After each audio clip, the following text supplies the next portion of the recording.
অনেক অনেক আগের জামানায় তিনজন যুবক তাদের কর্মসংস্থানের জন্য বেরিয়েছে। পথিমধ্যে তারা গুপ্তধন পেয়েছে। কি পেয়েছে? 4টা স্বর্ণের টুকরা পেয়ে তো মহা খুশি, আমরা বেঁচে গেলাম, আমরা ধনী হয়ে গেলাম, আর জীবনে আমাদের দুঃখ নাই, কষ্ট নাই। এবার মানুষ 3জন, স্বর্ণের টুকরা 4টা, একটু ঝামেলা হয়ে গেল না? 4 জনে 4টা পাইলে ভালো হইতো না? মানুষ কয়জন? স্বর্ণের টুকরা কয়টা? 4টা। এবার তারা বলতে লাগলো আমাদের প্রচন্ড ক্ষুধা পেয়েছে। একজনকে বলল তুই বাজারে যা, বাজার থেকে রুটি কিনে নিয়ে আয়। সে রুটি কিনতে গেল। আরে দুইজন মিলে ভাবতে লাগলো শয়তানের ওয়াসওয়াসায় পড়ে একটা কাজ করি, যেটার রুটি আনতে পাঠাইছে ওটারে যদি শেষ করে দিতে পারি, মানে ওটার কেল্লা যদি ফতে করে দিতে পারি, তাহলে তো আর ভাগাভাগির কোনো কাজ নাই। স্বর্ণ 4টা, তুই পাবি 2টা, আমি পাবো। আর যে রুটি আনতে গিয়েছে সে মনে মনে ভাবে রুটিতে যদি বিষ মাখায় নিতে পারি। দেখছেন খেলা? আল্লাহ, রুটিতে কি মাখায় নিতে পারি? বিষ। তাহলে এই 2টারে বিষ মাখানো রুটি খাওয়াই দিলাম, 4টাই আমার আর ধরে কে? তো যেই চিন্তা ওই কাজ। উনিও রুটির সাথে বিষ মাখাইছে, এরাও রেডি হয়ে আছে কখন আসবে। আসার সাথে সাথে ওইটারে দইরা আইজো মায়ের কাইলো মায়ের মাইরা ওইটার বর্তমানে হলাইছে, ওইটা অক্কা পাইছে, শেষ। এবার দুই বন্ধু মহা খুশি, তুই 2টা আমি 2টা, লাফাইতেছে আনন্দে। এক বন্ধু কয় লাফাইস কম, ক্ষুধা লাগছে অনেক, আগে খেয়ে নেই। আয় কি করি? এবার প্যাকেট থেকে বিষ মাখানো রুটি বের করে রুটি খাই, ওই 2টাও শেষ। 4টা স্বর্ণের টুকরার জায়গায় পড়ে আছে, আর 3টা লাশ পাশে পড়ে আছে। হাদিহি মাসালু হায়াতি দুনিয়া, এটাই তো দুনিয়ার জীবনের দৃষ্টান্ত। বাড়ির জায়গায় বাড়ি পড়ে থাকবে, ক্ষমতার মসনদের 4টা জায়গায় পড়ে থাকবে, মানুষগুলো থাকবে না, ঠিক কিনা? আপনি খেয়াল করে দেখেন, আপনারা যদি কেউ জিজ্ঞেস করে ভাই এই বাংলো বাড়িটা কার, আপনি খুব গর্ববোধ করে বলেন যে এটা আমার বাড়ি, বলেন না? একটু খেয়াল করেন, আপনার বাবা যখন এই বাড়িতে থাকতো, কেউ যখন জিজ্ঞেস করতো বাড়িটা কার, আপনার বাবাও বলতো এটা আমার বাড়ি। আপনার দাদাও খুব পরিচয় দিত, এটা আমার বাড়ি, এই বাড়ি কার?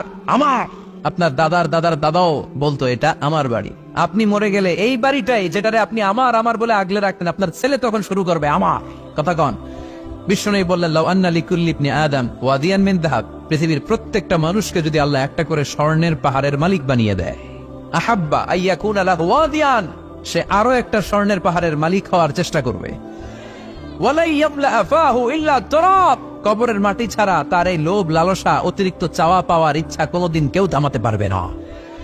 একটু বুঝে শুনে উত্তর দেন, একটা স্বর্ণের পাহাড়ের মালিক যদি আমি হই, আমি আমার 14 পুরুষ এটারে বিক্রি করে করে খেয়েও কি শেষ করতে পারবো? আপনি পাহাড় দেখছেন কত বড়, যে স্বর্ণের পাহাড় যদি হয়, এটার বেচে খেয়ে মজমাস্তি করে আমাদের 14 পুরুষের জীবন কেটে যাবে। তাহলে আরেকটা পাহাড় দিয়ে আমি কি করব? এটা মানুষের স্বভাব, যার আছে বেশি সে চায় বেশি। আল্লাহ বলে থাম, একটু থাম, অনেক হয়েছে, আর না, তোমাকে চলে যেতে হবে। এই পাগলামির মায়া জালে আর পড়ে থেকো না, ঘুমন্ত বিবেকটাকে জাগাও, আখিরাতের সামানা তৈরি করো। চিল্লায় বলেন ঠিক কিনা? এই কবর জিয়ারত তোমাকে করতে হবে। কবর হলো এমন জায়গা, এটা হলো মরণের পরে আখিরাতের প্রথম ধাপ। বিষ্ণু বললেন এই ধাপটা যদি সহজ হয়, আখিরাতের বাকি ধাপগুলোরে সহজ করে দিবে কে? আর এই কবরের প্রশ্নের উত্তর যদি উল্টা পাল্টা হয়ে যায়, প্রথম ধাপের প্রশ্নের উত্তর যদি গোলমাল পেকে যায়, পরের ধাপগুলোতে মায়ের আসানা নাই। বিষ্ণু বললেন মুমিনদের জন্য এই কবরে প্রশ্ন থাকবে কয়টা? 4টা। যারা ইসলাম বিরোধী, যারা কাফের, যারা মুশরিক, যারা বামপন্থী, তাদের থাকবে 3টা। মুমিনদের জন্য 4টা। মুমিনদের প্রথম প্রশ্ন, হু ইজ ইউর লর্ড? মার রব্বুক, তোর রবের নাম কি? চিল্লায় বলেন আমাদের রব কে? প্রথম প্রশ্ন করা হবে মার রব্বুক, তোর রবের নাম কি? চিল্লায় বলেন আমাদের রব কে? দ্বিতীয় প্রশ্ন, মা দীনুক, তোর ধর্মের নাম কি? আমাদের ধর্মের নাম কি? বিশ্বনবীর চেহারা দেখিয়ে বলা হবে তারিফু মান হাযার রাজুল, এই লোকটারে চিনো কিনা? আমরা বলবো চিনি, উনি আমাদের পেয়ারা নবী, ঠিক কিনা? আমরা বিশ্বনবীর চেহারা দেখা মাত্রই চিনে যাব, ঠিক কিনা? আমরা বলবো এই লোককে চিনি, মানি উনি ছিল আমাদের জান, আমাদের প্রাণ, আমাদের কলিজা। এই নবীর জন্য আমরা সব করতে রাজি। এই নবীর সম্মান আর ইজ্জত বাঁচাতে আমরা দেহের তাজা রক্ত ঢালতে রাজি। এই নবী আমাদের সব। এই নবীর সুপারিশ ছাড়া আমি জান্নাতে যেতে পারবো না। এই নবীর আমরা চিনি, মানি উনি তো আমাদের পেয়ারা নবী। এই 3টা প্রশ্নের উত্তর যখন পেরে যাবেন আপনারা ইনশাআল্লাহ, চতুর্থ একটা প্রশ্ন, ওয়ামা ইলমুক, হোয়াটস ইউর নলেজ? তুমি কিভাবে শিখলা? তুমি কি নকল করে শিখেছো না জেনে বুঝে? আপনাকে বলতে হবে কোরআন থেকে জেনে, হাদিস থেকে মেনে মেনে আমি শিখেছি। 4টা প্রশ্নের উত্তর যখন আপনি করে ফেলবেন, ফেরেশতারা বলবে আহলান সাহলান মারহাবান বিক, খোশ আমদেদ, সুস্বাগতম, তুমি তো কপালওয়ালা। আলহামদুলিল্লাহ পড়েন। ইফতাহু লাহু বাবুন ইলাল জান্নাহ, তার কবর থেকে জান্নাতের দিকে একটা দরজা খুলে দেয়া হবে। ওয়ায়ুফসাহু লাহু কবরুহু 70 যিরান, তার কবরটারে 70 হাত লম্বা বানিয়ে দেয়া হবে। ওয়ায়ুলবাসু মিন লিবাসি আহলিল জান্নাহ, জান্নাতের 2টা পোশাক তার গায়ের মধ্যে পরিয়ে দেয়া হবে। এরপরে ফেরেশতারা বলবে নাম কানাউমিল আরুস, ঘুমাও। বাসর রাতে বর যেমনি কনেকে নিয়ে প্রশান্তির ঘুম দেয়, আনন্দের ঘুম দাও, ঘুমাও। আপনি আরামসে ঘুমাবেন, আলহামদুলিল্লাহ পড়েন। এই ঘুম আপনার ভাঙবে না যতক্ষণ না ইসরাফিলের সিঙ্গার ফুৎকার না আসে। আপনার এই ঘুম আর ভাঙবে। আর যারা ইসলামের বিপক্ষের শক্তি কাফের মুশরিক, তাদেরকেও বসানো হবে মালাকান আসওয়াদান আজরাকান, নীলাবচ কৃষ্ণ বর্ণের দুইজন ফেরেশতা আসবে। এদের চোখ থাকবে নীল, গায়ের রং কালো। দেখতে কেমন লাগবে রে ভাই? আল্লাহু আকবার। এসে বলবে বস, আনসার দে, মার রব্বুক, তোর রব কে? ও আল্লাহ জানবে না। ও বলবে লা আদ্রি, আমি কিছু জানি না। আমি ভালো মানুষ, আমারে মাফ করে দেন, আমারে ছাইরা দেন, আমি জানি না রব কে।